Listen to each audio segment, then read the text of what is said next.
Sir कोई जानकारी दे रहे थे ना अभी? तारीख और 12 तारीख, ये दो कोई और तारीखों में छुट्टी रखना हो तो वो अपन पता करके और पहले ही बता देंगे। हाँ गुड मॉर्निंग सर। हाँ, संबर्त सिंह कुछ बता रहे थे आप?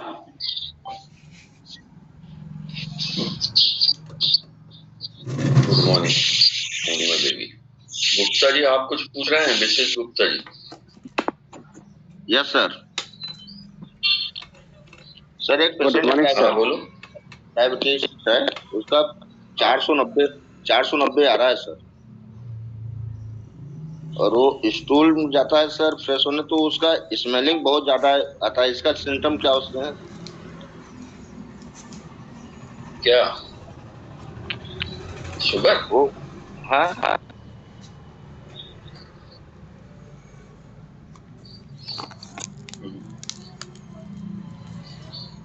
हाँ ठीक है, अभी क्लास के बाद डिस्कस करेंगे। Okay sir. व्हाट्सएप पे हमारे को रिपोर्ट भेज देना उसकी, बिल्कुल तो सर। हम देख लेंगे। Thank you sir. ठीक। तो और बहुत जल्द ही जो है वो अपने साथ ज्यादा से ज्यादा लोग जुड़ गए हैं। सबको हाँ गुड मॉर्निंग। समय का पता रहता है इसलिए जल्दी से जल्दी जुड़ गए, और कुछ लोग जुड़ते चले जा रहे हैं। और अपन आज का जो अपना टॉपिक रहेगा वो रहेगा वाटर सॉल्युबल विटामिन यानी बी कॉम्प्लेक्स। बी कॉम्प्लेक्स जो रहेंगे विटामिन बी कॉम्प्लेक्स, तो उसमें अपन उसकी सोर्स और यूटिलिटी, कमी से रोग जो लिस्ट बनाए थे उसके आगे कमी से, हाँ गुड मॉर्निंग, कमी से रोग वगैरह का भी उसमें नोट डाउन कर सकते हैं। विटामिन बी कॉम्प्लेक्स ग्रुप, इसमें दो तीन चीजें जो अपन बताएंगे इसके इंट्रोडक्शन के बारे में और कितना रिक्वायरमेंट रहती है, इसके सोर्सेस भी बताएंगे। हाँ गुड मॉर्निंग मुन्नी चौहान। मैं कहूँ गुट्टू नहीं है, गुट्टू चलो, गुट्टू हुआ लंबू हुआ ना 24 गाड़ी में चले गए हम शाम तक। अब जो है वो मोहनलाल जी अपना माइक म्यूट कर लें। और विटामिन बी कॉम्प्लेक्स की हेडिंग डाल सकते हैं थायमिन। इसका जो केमिकल फार्मूला है, केमिकल नेम है, वो थायमिन के नाम से जाना जाता है। और सर विटामिन ई रह गया था। शुरुआत कर रहे हैं अपन। हाँ जान की कुछ पूछना है क्या? विटामिन ई रह गया था। विटामिन ई टोकोफेरॉल ई बता दिए थे। विटामिन हाँ, तुमको अगर नहीं बता पाए तो तुम नोट डाउन कर सकते हो। टोकोफेरॉल बोलते हैं विटामिन ई को। और ये इसका जो बॉडी में इफेक्ट रहता है वो ये कि स्किन पे सबसे ज्यादा इफेक्ट रहता है। और अपन ने बताया था कि ब्यूटी पार्लर वाले विटामिन ई की कैप्सूल जो आती है ईवीऑन, EVION, ईवीऑन कैप्सूल आती है, उसको खाते भी हैं और उसको दवाई टाइप निकाल के स्किन पे और दूसरी जगह लगाते भी हैं, विटामिन ई। और विटामिन ई की जो कमी है उससे अपन ने देखे थे ड्राइनेस ऑफ स्किन, स्किन में ड्राइनेस आती है, सूखी हो जाती है स्किन, और उसमें तमाम जो बीमारियां अपन ने स्किन की पड़े वो भी होने के चांसेस रहते हैं। इसके वेजिटेबल डाइट में अपन ने बताए थे टिंडे, बीन, टिंडे की सब्जी, बीन, फर्रास, शिमला मिर्च, पोपट, ये बताए थे। सेमी की फली, सेमी के दाने, ये सब चीजें इसमें शामिल थी। और कॉटन सीड, कॉटन सीड मतलब कि कपास का बीज और कपास का तेल, इसमें विटामिन ई के सोर्स में सनफ्लावर ऑयल या सनफ्लावर सीड, ये भी विटामिन ई से भरपूर रहते हैं। और एग, जो अंडे का पीला वाला भाग है वो, और बटर, बटर मिल्क से बनती है, मिल्क को माना गया है कि milk is a complete protein and vitamin. Milk और मिल्क के प्रोडक्ट में विटामिन और मिनरल्स भरपूर मात्रा में रहते हैं। Good morning sir. इसी कारण मिल्क को रेगुलर डाइट में शामिल किया। Good morning. Good morning. तो इस तरह से जो है वो अपन ने विटामिन ई बता चुके। हाँ, गुड मॉर्निंग। अब जो है वो आज शुरू कर रहे हैं विटामिन ए। पूरे 12 विटामिन अपन को कंप्लीट करना है। तो इसलिए जो लोग जल्दी ज्वाइन हो गए वो B1 और ये वाटर सॉल्युबल विटामिन है। कार्बोहाइड्रेट के यूटिलाइजेशन के लिए बहुत महत्वपूर्ण होता है और अपन कार्बोहाइड्रेट जानते हैं कि मीठी चीजों से मिलता है। आशुतोष, अगर साउंड नहीं आ रहा है तो हम एक बार साउंड चेक कर लेते हैं। बाकी लोगों को साउंड आ रहा है, तुम्हें क्यों नहीं आ रहा? एक बार चाहो तो क्विट करके फिर से ज्वाइन हो जाओ तो साउंड मिल जाएगा, है ना? ये साउंड तेज हो गया। तो ईवीएम टैबलेट ई के बारे में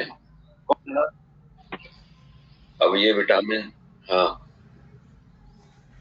बोलो गोपाल सोनी। विटामिन B1 का नाम है थायमिन। हाँ, ये थायमिन जो है वो वाटर सॉल्युबल है और कार्बोहाइड्रेट के यूटिलाइजेशन में बहुत महत्वपूर्ण भूमिका करता है। अक्सर शादी ब्याह में हम जाते हैं तो मीठी चीजों का सेवन ज्यादा कर लेते हैं। कुछ लोग 2 गुलाब जामुन की जगह 4 खा लेते हैं। एक गुलाब जामुन खाना चाहिए तो 3 खा लेते हैं। या उसी टाइम मूंग का हलवा देखते हैं अपन की मूंग का हलवा मिलता है और उसमें ये कहा जाता है कि पेवर जो कि पेवर घी जैसा लगता है। और ज्यादा लोगों के लिए जब भोजन बनता है तो इस तरह मिलावट का इस्तेमाल हो जाता है, तो मिलावट हो जाती है, तो इसी कारण जो है वो फिर प्रॉब्लम्स भी क्रिएट होती है। तो ऐसी सभी मीठी चीजों को में कार्बोहाइड्रेट रहता है, चाहे वो शक्कर हो या शक्कर से बनी हुई चीजें।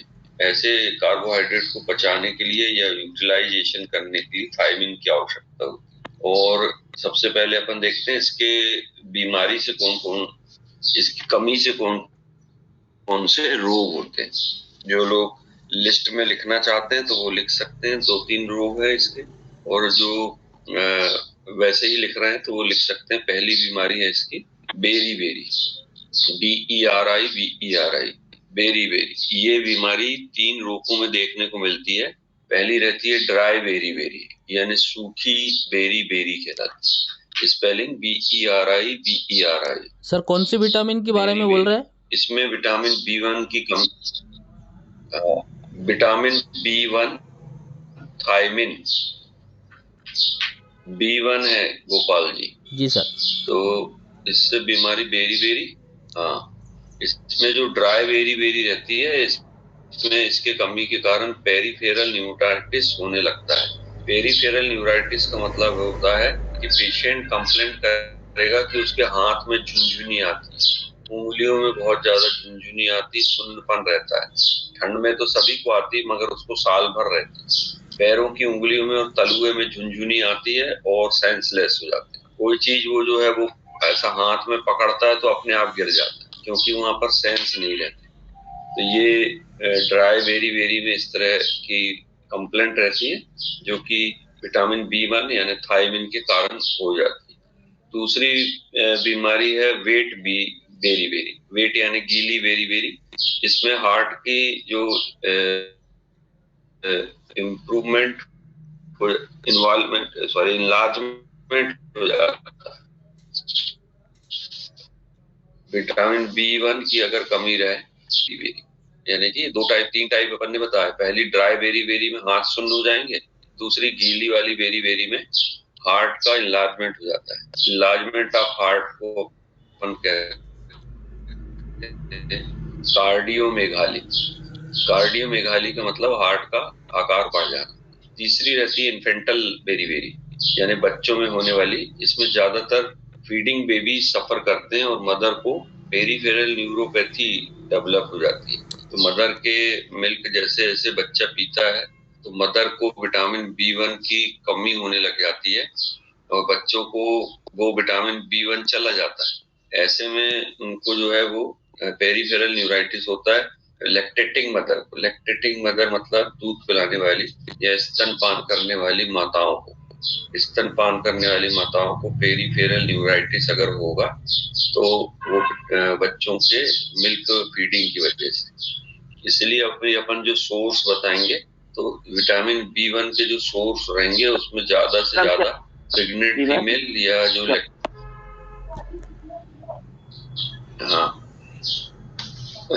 उसमें लेना एक्स्ट्रा डाइट उसको लेना पड़ेगा, जो फीडिंग बेबी है या फीडिंग मदर।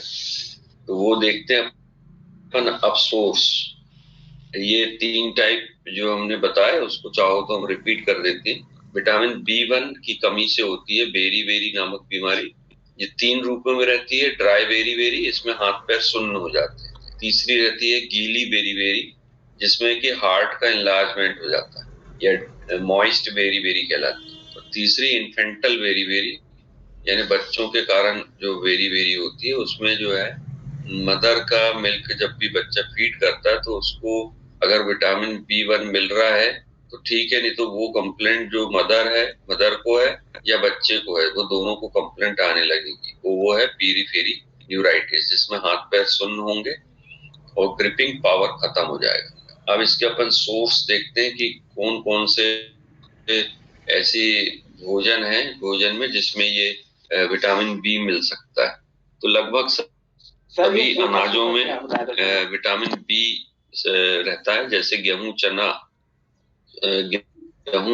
सूखा बताया था। नट, ये ग्राउंड नट रहता है जिसको अपन फली के दाने कहते हैं, तो उनमें भी सूखा वाला हम बता दे रहे हैं। ड्राई बेरी जो रहेगा उसमें विटामिन B की कमी के कारण पेरिफेरल न्यूराइटिस हो जाएगा।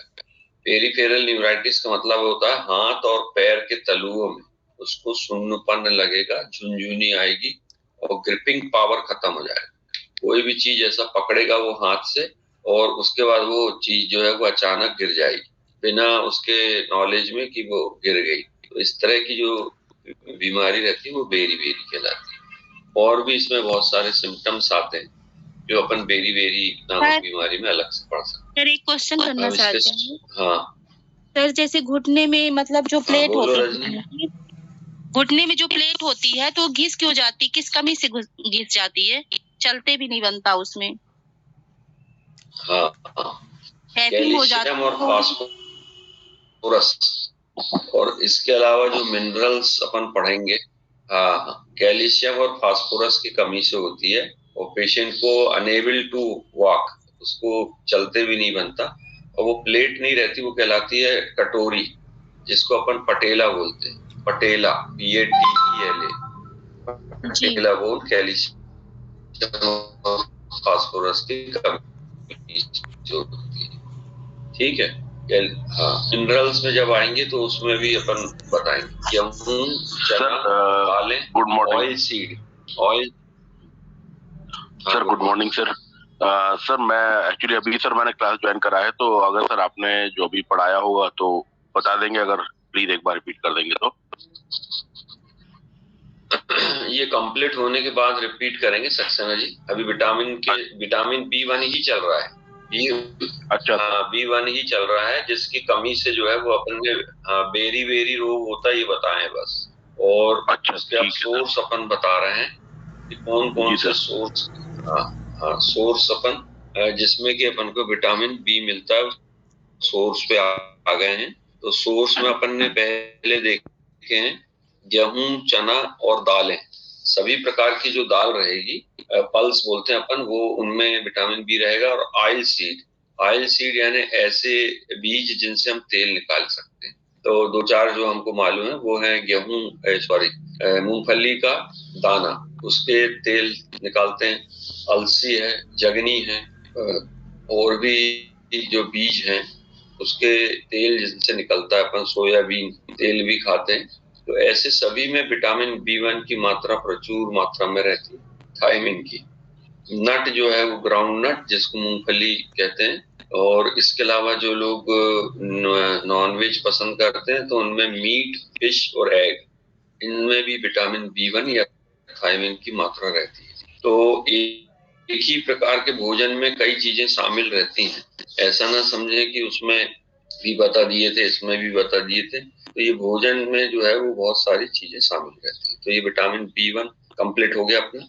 और इसके विषय में जो भी पूछना है वो उसके पूरा 12 हो जाएंगे उसके बाद। अब विटामिन B2 का जो केमिकल नेम था, जो लिस्ट में तुम लोगों के पास लिखा हुआ है, वो है राइबोफ्लेविन। राइबोफ्लेविन B2 का केमिकल नेम। ये भी वाटर सॉल्युबल विटामिन है और इसका मुख्य कार्य रहता है सेलुलर ऑक्सीडेशन करना।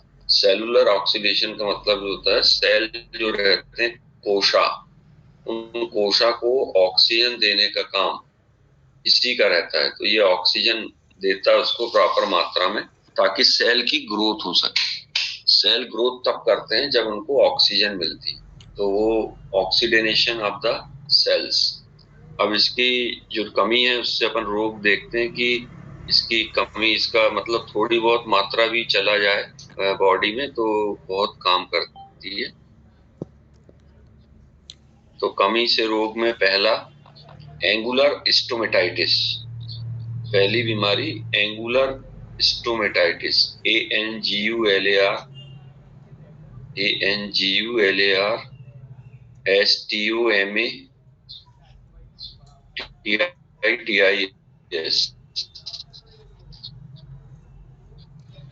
Angular stomatitis.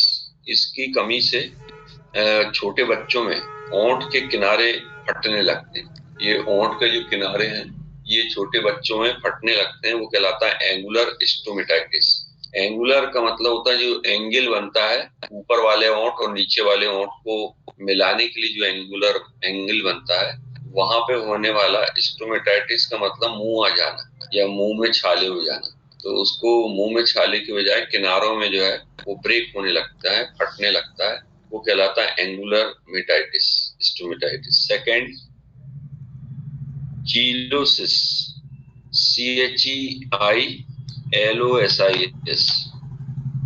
चीलोसिस। इसमें किनारों के साथ साथ जो ओंठ हैं ऊपर के और नीचे के, वो भी फटने लगते हैं, वो चीलोसिस कहलाता है।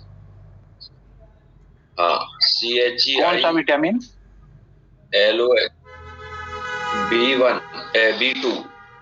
B2 की कमी से होता है चीलोसिस, CHEILOSIS। मुंह के किनारे के साथ साथ ओंठ भी फटने लगते हैं। अगर किनारे फटे तो उसको अपन कहते हैं एंगुलर स्टोमेटाइटिस, और साथ में ओंठ भी फट जाएं, और ये पूरे साल भर रहते हैं। अभी ठंड में तो काफी लोगों के ओंठ फट जाते हैं, तो उसको अपन इसकी कमी से नहीं जोड़ सकते।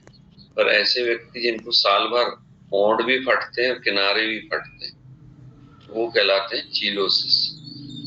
नेक्स्ट है ग्लोसाइटिस, GLOSSITIS। ग्लोसाइटिस का मतलब होता है मुंह में सर इसको फिर से सफेद रंग के छाले आ जाना। हाँ, GLOSSITIS,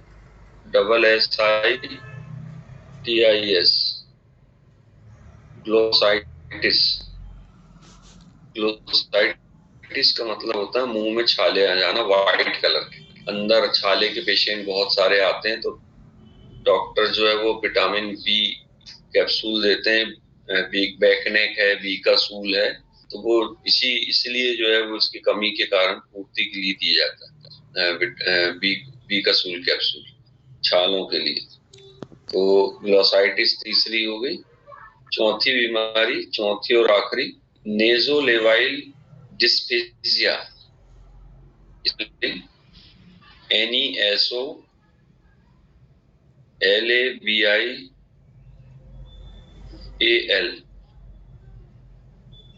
डिस्पेजिया, DYSSEBACIA।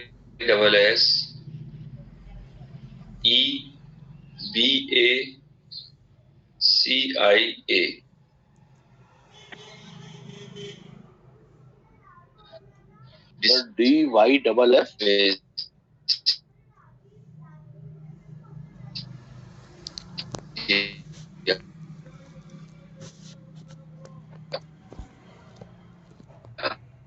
इसमें नाक से ओंठ तक बनने वाले जो सल्कस है, DYSSE डिस्पेसिया बीमारी वो बता देते हैं। जो वैष्णव ने स्पेलिंग लिखी है, यहाँ नाक के किनारे से लेके तो ओंठ के किनारे तक ये ऐसा एक गड्ढा, जब कभी अपन इसमें रामलीला वार्ड जो है वो कवर कर देते हैं तो यहाँ से यहाँ तक एक गड्ढा दिखाई देता है। ये गड्ढा जो है वो उन लोगों को ज्यादा दिखाई देता है जो लोग ज्यादा हंसते हैं, बहुत ज्यादा मुस्कुराते हैं या हंसते हैं, तो उनको यहाँ से लेके यहाँ तक एक गड्ढा बन जाता है, वो कहलाता है नेज़ोलेवाइल सल्कस। और इस बीमारी में ये सल्कस जो है वहां पर बहुत ज्यादा एक्टिव होने के कारण मोटी परत जम जाती है और उसको पेशेंट जो है वो खोदते रहता है। और वो मोटी परत जो है वो विटामिन बी कॉम्प्लेक्स जो अपन ने बताया, विटामिन B2 जिसका राइबोफ्लेविन नाम है, इसकी कमी से वहां पर की चमड़ी जो है वो मोटी होने लग जाती है। हाँ, इस पे DYSS है, प्रियंक DYSS। तो ये 4 बीमारी अपन ने बताए राइबोफ्लेविन की कमी से, विटामिन B2। इसको एक बार रिपीट कर देंगे। एंगुलर स्टोमेटाइटिस, चीलोसिस, ग्लॉसाइटिस और नेज़ोलेवाइल डिस्पेसिया। तो इतनी बीमारियां विटामिन B2 की कमी से होती है। इसी कारण अपने पास एक ही चारा रह जाता है कि ऐसे पेशेंट आते हैं तो अपन विटामिन की वो कैप्सूल उनको देके और बताते हैं कि भाई ये विटामिन की कमी से। हालांकि पेशेंट बाहर जाके यही बोलता है सबसे, अरे कुछ नहीं दिए उन्होंने, विटामिन B दे दिए। पर इसके अगर होम्योपैथी ट्रीटमेंट देखें तो इसमें होम्योपैथी में चलती है बोरेक्स, एक मेडिसिन आती है बोरेक्स, BORAX, बोरेक्स 30 और 200 पोटेंसी में देने से ये बीमारी ठीक होती है। जो लोग एलोपैथी ड्रग्स रखते हैं उनको मालूम है कि बोरेक्स ग्लिसरीन भी आती है, एक छोटी शीशी आती है बोरेक्स ग्लिसरीन, जो पेशेंट को अपन कैप्सूल देते हैं विटामिन B कॉम्प्लेक्स, बैकनेक या जो भी नाम से आती है, और उसके बाद ग्लिसरीन देते हैं कि ये ग्लिसरीन उन जगहों पे रुई से लगाना है जहां पर छाले हैं, और जो सलाइवा आएगा उसको फूकते जाना। मीठी मीठी रहती है ग्लिसरीन, तो वो चर्बी से बनती है। ग्लिसरीन का निर्माण होता है सुअर की चर्बी से, पर वो उसको मेडिकेटेड कर दिया जाता है तो फिर लेने में कोई दिक्कत नहीं आती। तो वही बोरेक्स ग्लिसरीन में बोरेक्स जो है वो दवाई आती है। दूसरी दवाई इसकी बहुत अच्छी रहती है, मर्कसॉल, MERCSOL। अगर इसका पूरा नाम देखें तो मर्क्यूरियस सॉल्वेनियस है, और मेडिकल स्टोर में मर्कसॉल नाम से, हाँ Merc sol, MERCSOL,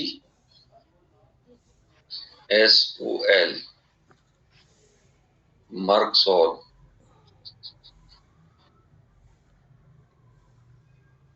sir full name क्या बताइए सर?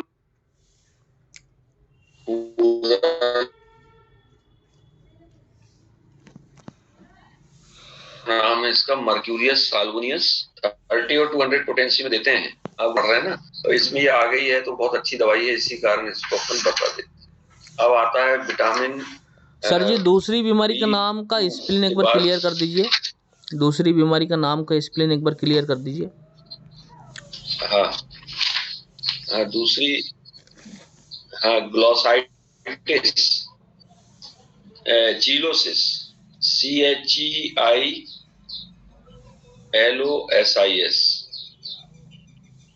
चीलोसिस। इसमें जो किनारे के साथ साथ ओंठ भी ऊपर और नीचे से फट जाते हैं और बहुत बुरी तरह फटते हैं राइबोफ्लेविन की कमी के कारण। जी सर। तो ये बीमारी हो गई। अब अपन सोर्स देखते हैं। हाँ, ऐसे कौन से सोर्स हैं जिनसे अपन को विटामिन B2 मिल जाएगा? तो सोर्स में देखते हैं अपन, रिच सोर्स सबसे अधिक मात्रा रहती है इसकी मिल्क में, इसलिए मिल्क को कंप्लीट प्रोटीन कहा गया है। अंडों में मिल जाती है, लीवर में, लीवर जो नॉनवेज आइटम रहता है उसमें कलेजी जो लोग खाते हैं। इसके अलावा ग्रीन लीफ, हरी पत्तीदार सभी सब्जियों में और स्मॉल अमाउंट में फिश में इसकी मात्रा रहती है। फिश में, मछली में, और ग्रीन लीफ जो शाकाहारी है वो हरी पत्तीदार सब्जियों में सभी में खा सकते हैं। उन पत्तियों में भी खा सकते हैं जिनका कलर जो है वो लाइट ग्रीन रहता है। जैसे अमरूद की जो पत्तियां रहती हैं उसमें लाइट ग्रीन रहता है। और भी कई पत्तेदार सब्जी जिनमें लाइट ग्रीन, जैसे पत्ता गोभी या कैबेज बोलते हैं अपन जिसको, वो लाइट ग्रीन कलर की रहती है। तो उनमें भी जो है विटामिन B2 की मात्रा रहती है। तो ये नेचुरल सोर्सेस हो गए। अब आते हैं अपन विटामिन B3, नाइसिन इसका नाम है, केमिकल नेम B3 का नाइसिन। इसे निकोटिनिक एसिड भी कहते हैं या नाइसिन भी कहते हैं, और ये कार्बोहाइड्रेट के मेटाबॉलिज्म के लिए एक आवश्यक घटक है। कार्बोहाइड्रेट के लिए अपन ने इससे पहले विटामिन B1 भी देखे। इसके अलावा ये स्किन, इंटेस्टाइन और नर्वस सिस्टम के फंक्शन को नॉर्मल बनाए रखने में मदद करता है। जो तीनों अपन ने बताए, इंटेस्टाइन और नर्वस सिस्टम और स्किन, इसके जो फंक्शन रहते हैं उनको नॉर्मल रूप से करने के लिए रिस्पॉन्सिबल रहता है, ताकि ये फंक्शन नॉर्मल रूप से कर सके, नाइसिन या निकोटिनिक एसिड। अब देखते हैं इसकी डिफिशियंसी से रोग, इसकी कमी से कौन से रोग हो जाते हैं। तो इसकी कमी से जो लोग लिस्ट में लिखना चाहते हैं, पेलेग्रा, PELLAGRA,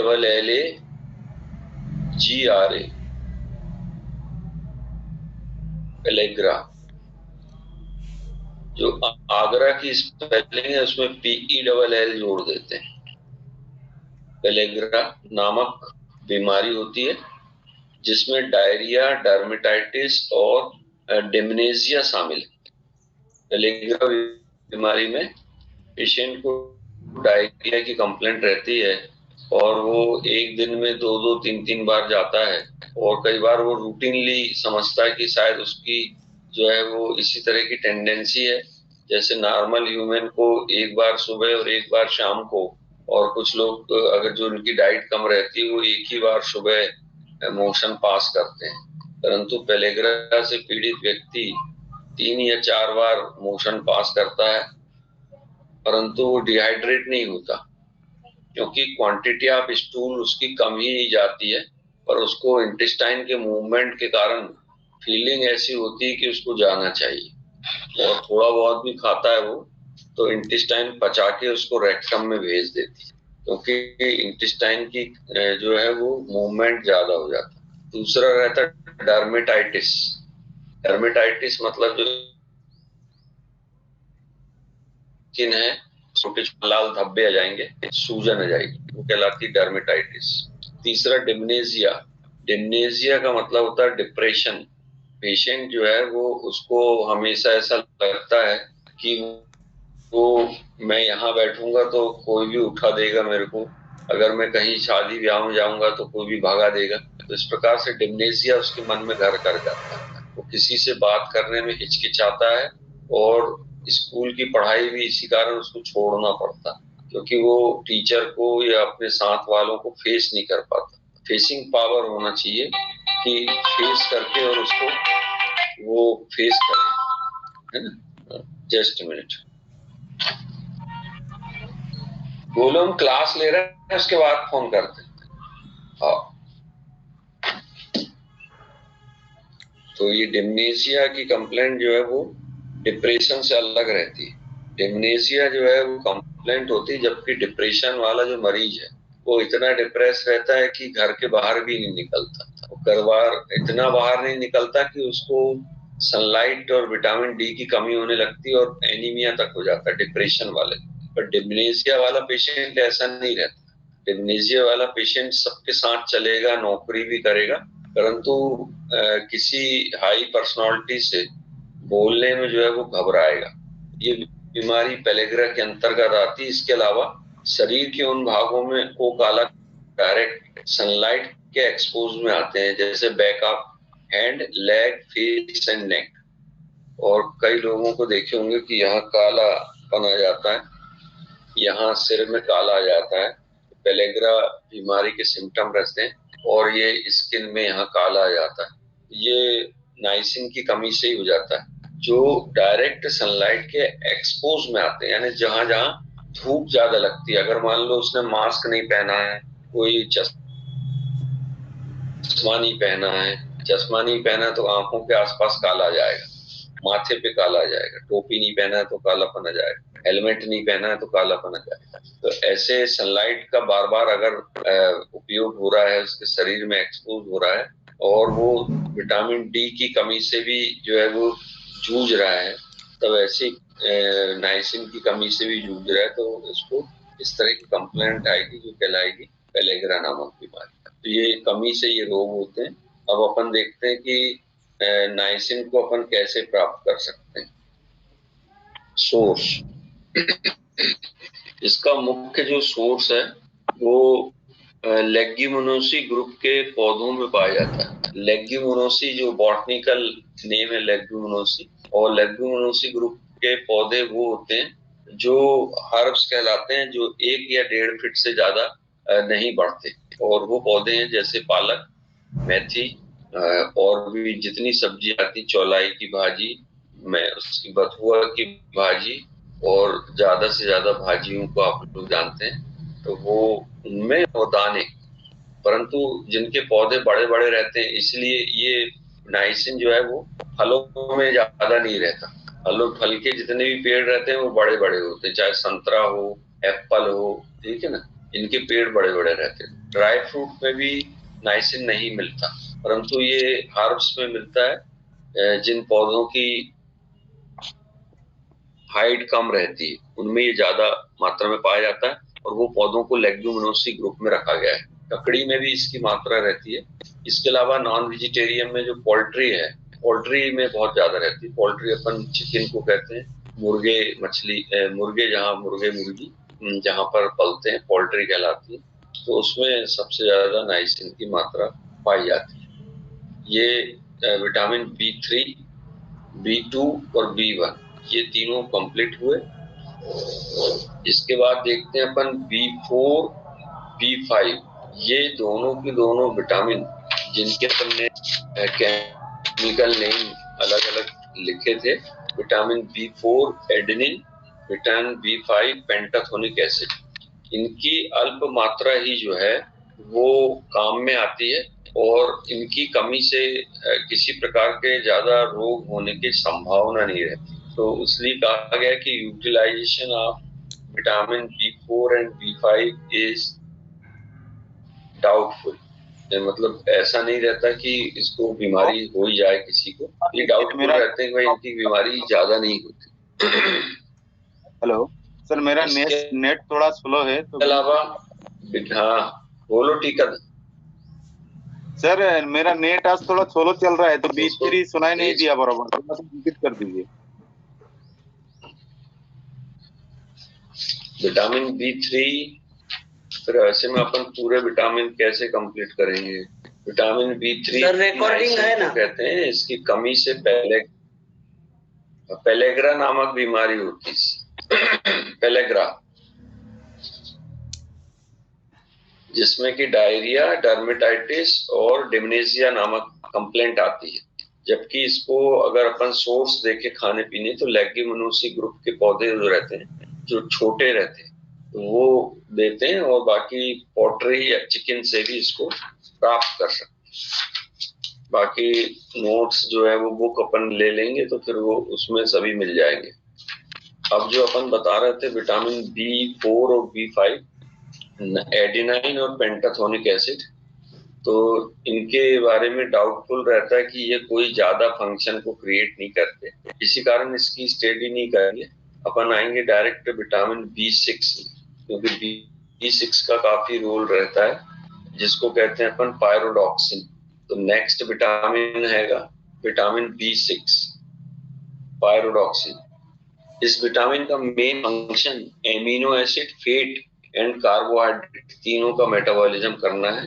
परंतु एमिनो एसिड और फैट, चर्बी जो है, जब भी अपन चर्बी युक्त भोजन करते हैं, चाहे वो नॉनवेज हो या गठाईदार पत्तियां रहें, एक गांठ गोभी भी आती है और सूरन है, गराड़ू है, शकरकंद है, सलजम है, ये गठान वाली जितनी भी चीजें रहती है, इनमें अपन देखते हैं कि फैट की मात्रा भी रहती है। कटहल, खासकर कटहल, फाइबर के साथ साथ उसमें फैट भी रहता है। तो इनको जब अपन डाइट के रूप में लेते हैं तब विटामिन B6 या पायरोडॉक्सिन उसमें यूटिलाइजेशन में हेल्प करती है। और इसमें पहले देखते हैं अपन इसकी कमी से रोग, तो कमी से रोग रहता है पेरिफेरल न्यूराइटिस, जो डायबिटीज पेशेंट में कंप्लेंट आती है। वो पेरिफेरल न्यूराइटिस में अपन देखते हैं कि तलुओं में जलन होना, तलुओं में सुन्नपन होना, अपने आप सेंसलेस होना, और पेशेंट को चप्पल पहना दो तो उसकी चप्पल कब उतर जाएगी उसको खुद ही होश नहीं रहता। तो इसी कारण ऐसे पेशेंट को या तो जूते पहनाते हैं या फिर नंगे पैर चलता है और उसको बीच में कंकड़ कांटे वगैरह गड़ते हैं तो वो भी पता नहीं चलता। तो वो विटामिन B6 की कमी से हो जाता है, पायरोडॉक्सिन। तो उस बीमारी को पेरिफेरल न्यूराइटिस कहते हैं। साथ ही साथ उसके हाथों में भी जलन और झुनझुनी के चांसेस रहते हैं। नोज में जो है वो हमेशा ये नोज का टिप वाला पार्ट ठंडा रहता है और सेंसलेस रहता है। सूंघने की उसकी ताकत जो है वो थोड़ी सी कम हो जाती है, जैसे कि कोरोना में थी। कोरोना में भी स्मेल आना बंद हो गई थी। तो ये कंप्लेंट उसकी बनी रहती है। तो डिफिशियंसी से रोग में लिख सकते हैं पेरिफेरल न्यूराइटिस, PHERIPHARAL,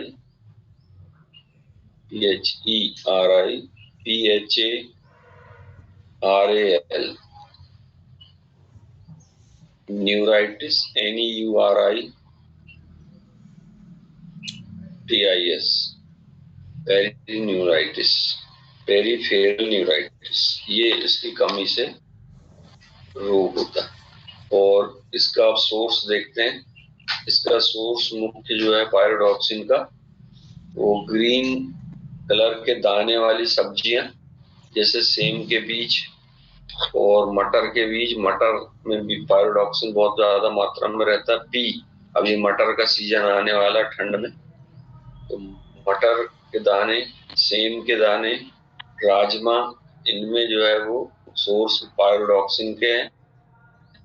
और नॉन वेज में जो है वो अंडे का योग और गोट मिल्क मीट, बकरे का मटन है वो, और अंडे का योग, ये ज्यादा मात्रा में पायरोडॉक्सिन इसमें रहता है। फिर आता है, ये कंप्लीट हो गया B6, इसमें इतने ही सोर्स हैं। फिर आएगा B12,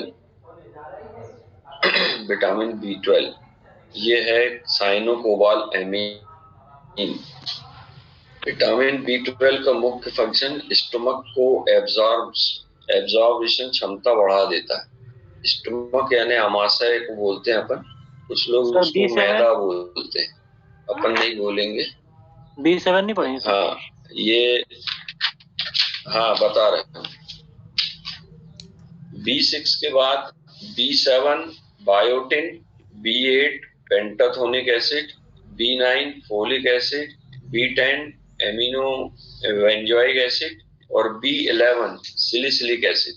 इसके बारे में भी यहाँ पर लिखा हुआ है कि इसकी बॉडी ग्रोथ के लिए ये आवश्यक तो होते हैं, परंतु इनकी कमी से किसी प्रकार के रोग होने की संभावना नहीं रहती। केवल ये अल्प मात्रा में, छोटी मात्रा में प्रेजेंट रहते हैं और इन सभी की मात्रा आर्टिफिशियल मिल्क में मिल सकती है।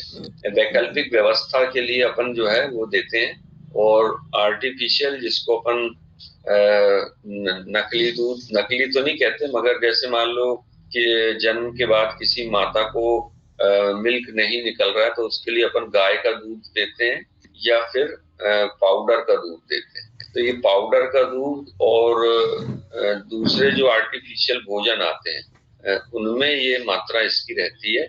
और अलग से अगर अपन सोर्स देखें तो वेजिटेरियन किंगडम में ऐसे सोर्स जो दानेदार चीजें खाते हैं अपन, उनमें ये पाया जाता है।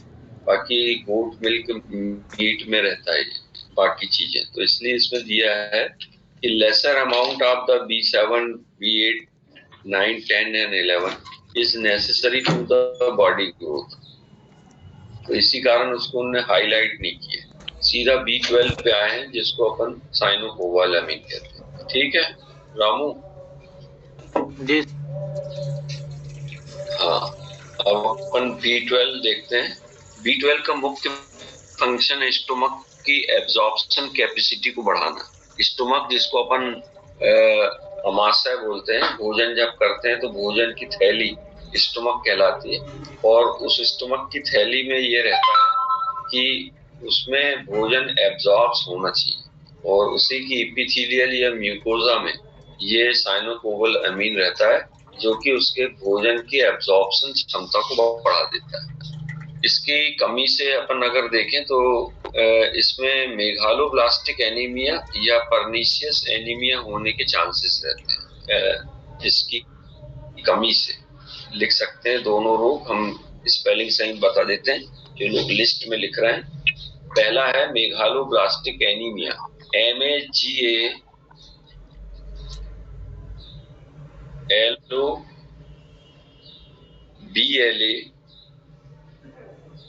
MAGALOBLASTIC megaloblastic anaemia, ANEMIA anaemia. इसके लक्षण क्या है सर? सेकेंड टाइप की जो बीमारी, हाँ बताएंगे ना, मेगालोब्लास्टिक एनीमिया। दूसरी बीमारी लिख लीजिए पहले, मेगालोब्लास्टिक एनीमिया क्या रहता है सर? ये बताएंगे ना सक्सेना जी, अभी लिखे तो आप पहले। अच्छा सर, अच्छा, ओके। बहुत डिस्टर्ब करते हैं। हाँ, pernicious anaemia, PERNICIOUS,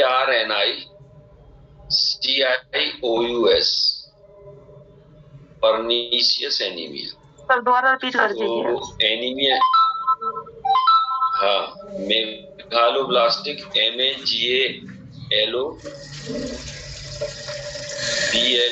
MEGALOBLASTIC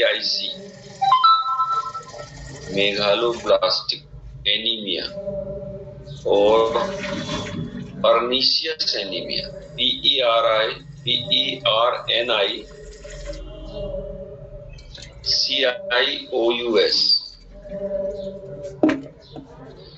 anaemia, ANEMIA। Megaloblastic anaemia और पर्नीशियस एनीमिया ये दोनों एक ही टाइप के हैं। पर्नीशियस एनीमिया अपन ने एनीमिया के चैप्टर में पढ़ा। एनीमिया पर्नीशियस PERNICIOUS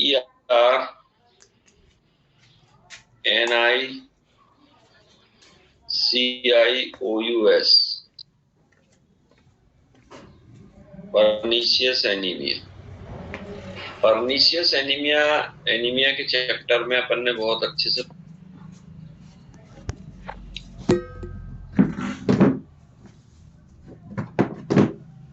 RBC सभी वही बनाता है, परंतु उसकी जो विटामिन अगर B12 भी भेजे थे कि जो RBC है उसका शेप जो है वो कैसा रहता है, 8 शेप का या बाई कॉनकेव कहते हैं, हम बना के इसमें बताते हैं। ये 8 शेप का या बाई कॉनकेव रहता है, और उसके बाहर रहती है सेल मेम्ब्रेन। ये इस तरह का RBC का आकार रहता है। ये बाई कॉनकेव या 8 शेप का तस्तरी रहती है जो दोनों तरफ से चपटी रहे, दो तरफ से।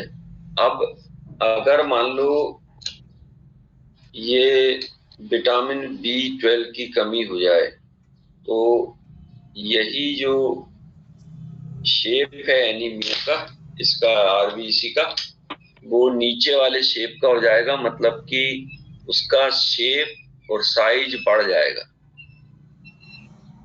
Shape and size of the RBC may be increased approximately 4 times, 4 गुना बढ़ जाएगा उसका शेप।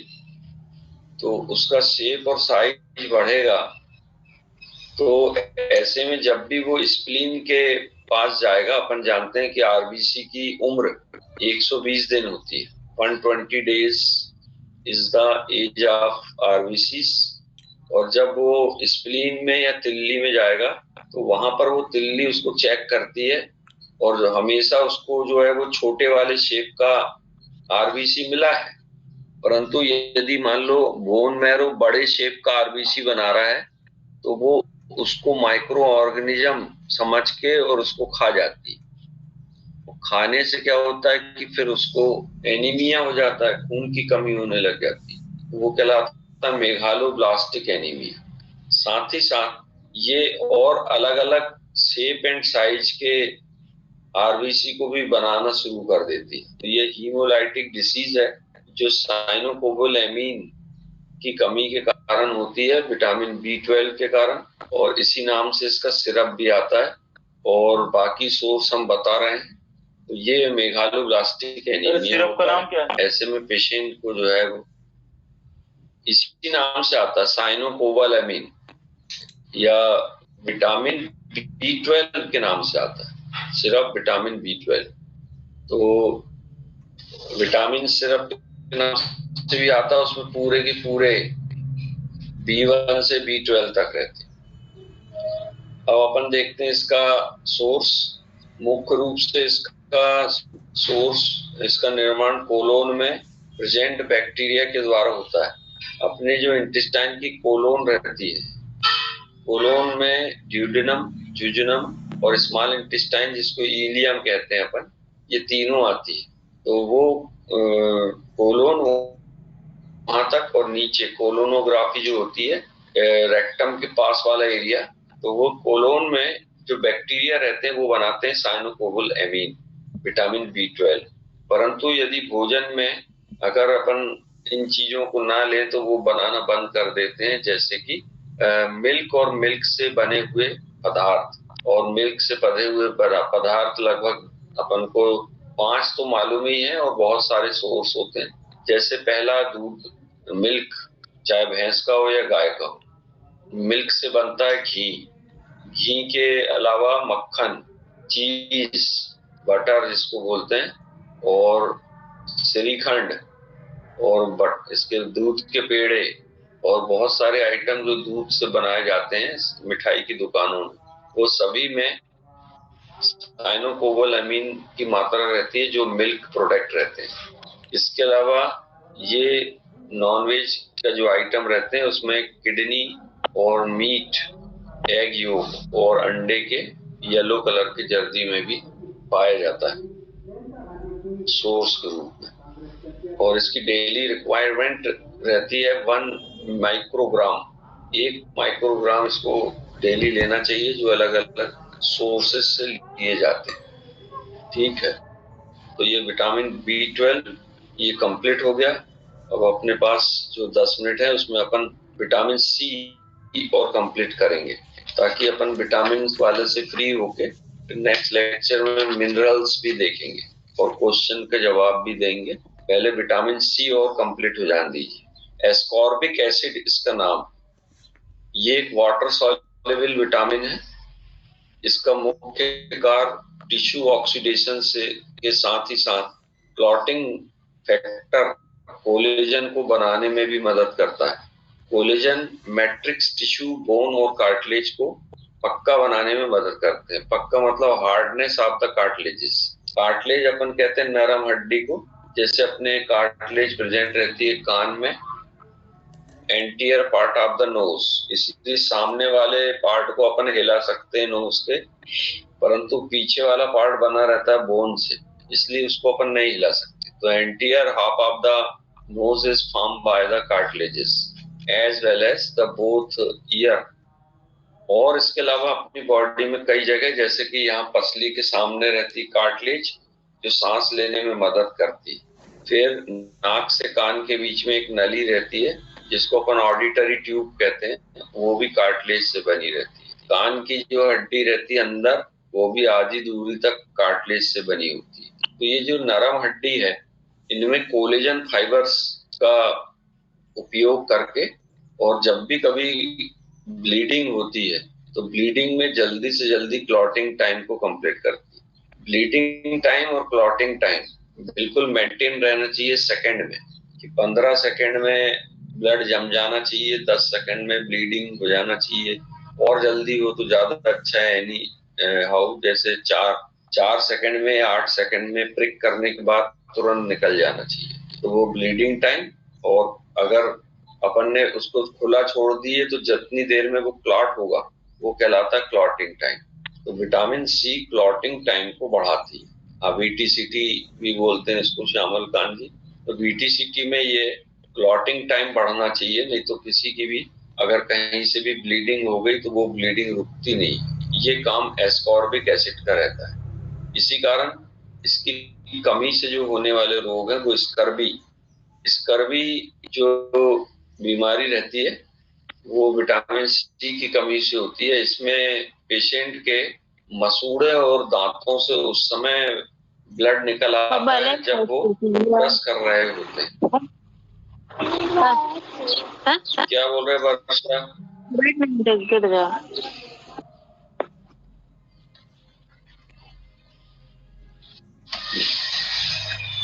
जब वो ब्रश कर रहे होते हैं या सुपारी अथवा कोई हार्ड चीज जैसे काबुली चना जो है वो अगर मान लो वो खा लेते हैं कच्चा, चबाने में प्रॉब्लम होती है तो चबाते समय उनके दांत से या मसूड़ों से ब्लड निकलने लगता है।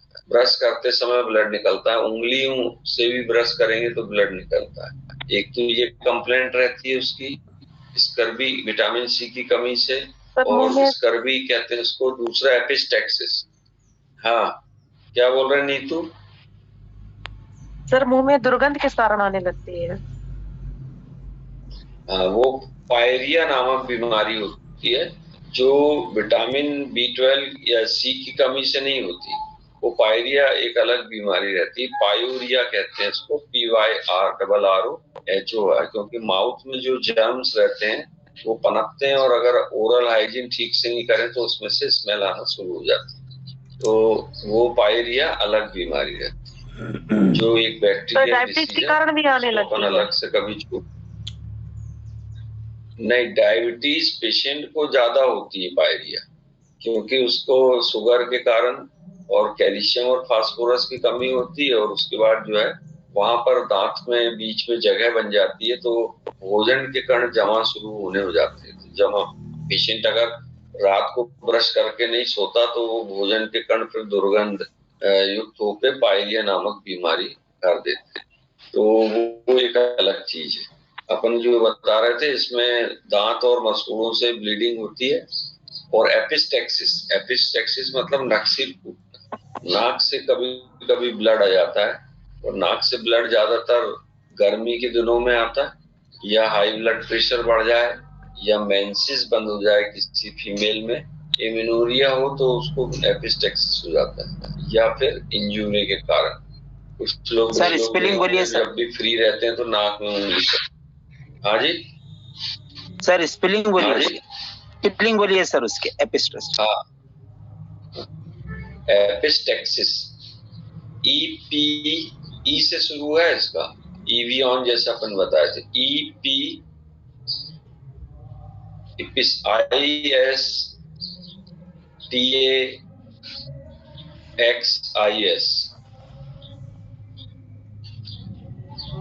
रिपीट कर देते हैं, EPITAXIC।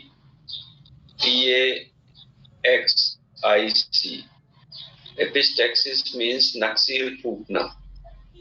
तो ये विटामिन सी की कमी से माउथ, मसूड़े, दांत और नाक से ब्लीडिंग होने के चांसेस रहते हैं, क्योंकि इसमें क्लॉटिंग टाइम कंट्रोल होता है, और क्लॉटिंग टाइम अगर कमी है एस्कॉर्बिक एसिड की तो बढ़ जाता है। दूसरी बीमारी है इसकी सोलन एंड ब्लीडिंग गम। उसके मसूड़े जो है वो हमेशा सूजे रहते हैं, वो बीमारी कहलाती है gingivitis. GINGIVITIS।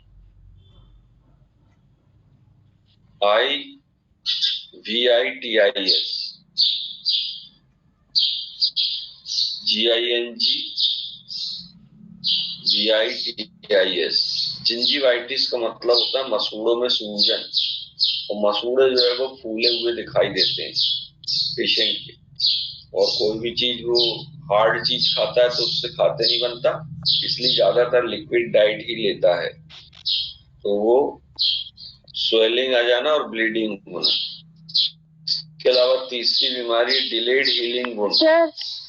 Delayed healing medicine क्या होंगे? हाँ,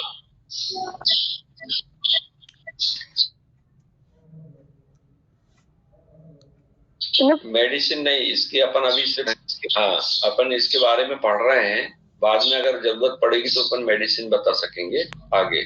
okay, thank you sir. Epistaxis, हाँ, स्कर्वी, जिंजिवाइटिस और डिलेड हीलिंग वुंड, DELAYED,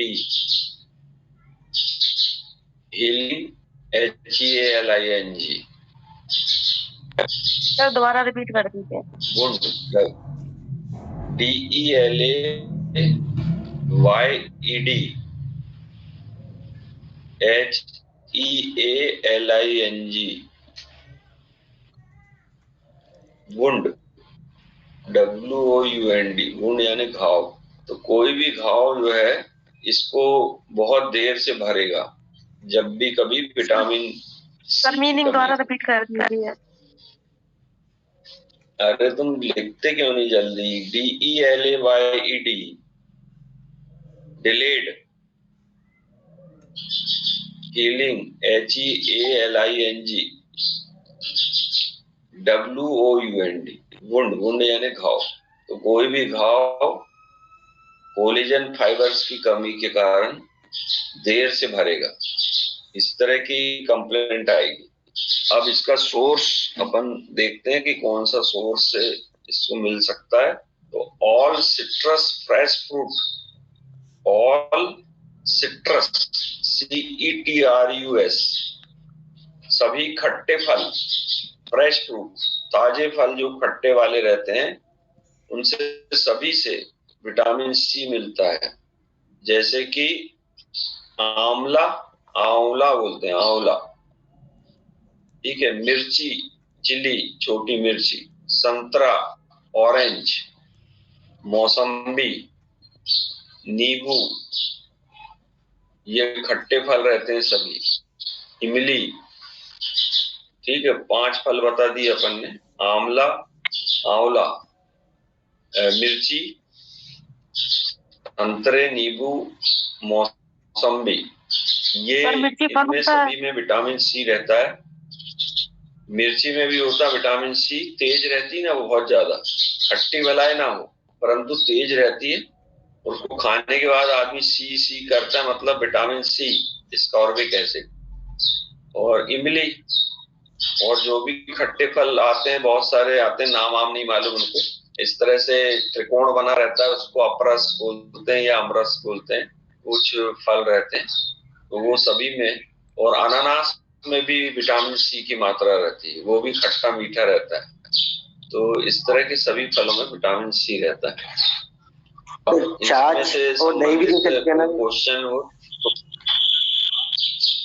नहीं हो, दही वगैरह जो है सर सभी खट्टे चीजों में सर विटामिन C रहता है सर। हाँ हाँ, सभी खट्टों में रहता है। हेलो सर, क्वेश्चन हो तो बता दीजिए, फिर इसके बाद मिनरल्स। हाँ सर, मेरा एक क्वेश्चन है। हाँ हेलो सर। हाँ सर, ये डायबिटीज वाले पेशेंट अपने पास आते हैं तो इंटरकोर्स के बाद में वो पेनिस में स्क्रैचेस आते हैं बोलते हैं सर, तो उसके लिए क्या जो डायबिटीज मेडिसिन है वही चालू रखे या कोई लोकल ऑइलमेंट अप्लाई करे क्या सर? उसका थोड़ा बता दीजिए। हाँ, ऑइंटमेंट जो है वो उसमें जो इसका न्यूस्प्रिन ऑइंटमेंट आता है जो आंखों में लगाते हैं, तो वो आंखों में तो लगाते हैं अपन आंखों का स्क्रैचेस दूर करने के लिए और ड्राइनेस दूर करने के लिए, परंतु चूंकि उसका म्यूकस मेम्ब्रेन में एक्ट रहता है, इसी कारण उसी को अपन पेनिस में भी लगाने की सलाह देते हैं उसको, कि जो न्यूस्प्रिन ऑइंटमेंट आंखों के लिए जो चलता है वो वहां पर भी लगा सकता है। इसके अलावा एंटीबायोटिक, एंटीसेप्टिक जो भी आप देना चाहें वो दे सकते हैं, पर वो न्यूस्प्रिन का ज्यादा रोल रहता है उसमें, क्योंकि म्यूकस मेम्ब्रेन है ना। विटामिन से संबंधित कोई क्वेश्चन हो तो वो बता दे, नहीं तो फिर अपन क्लास खत्म करेंगे। सर विटामिन B1 थोड़ा सा बता दीजिए सर। B1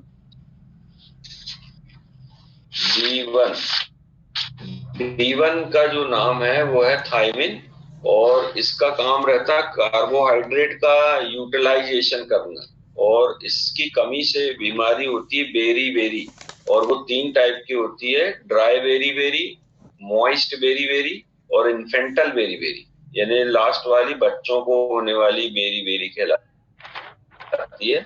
इसमें जो मरीज है उसको पेरिफेरल न्यूराइटिस हो जाता है, यानी हथेली में और तलुए में जो है वो सुन्नपन, झुनझुनी आना, किसी चीज को पकड़ने की ग्रिपिंग पावर खत्म हो जाती है। और ये मिलता है मेन गेहूं, चना और दालों में। ईस्ट जो कवक रहता है उसमें भी मिलता है ये। ऑयल सीड जितने भी रहते हैं, जैसे मूंगफली का तेल और अलसी का, तिल्ली का, सोयाबीन का, ये सभी तेल वाले दाने जो रहते हैं उनमें मिलता है। बाकी और नॉन वेजिटेरियन सभी में रहता है।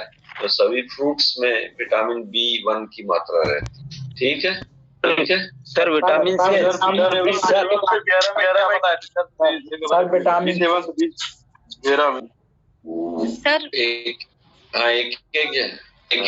सर विटामिन के साथ फॉलिक एसिड भी बोलते हैं सर। फॉलिक एसिड का क्या है सर, बोलिए। Vitamin C and folic acid बोलते हैं ना, तो फॉलिक एसिड किस में रहते हैं?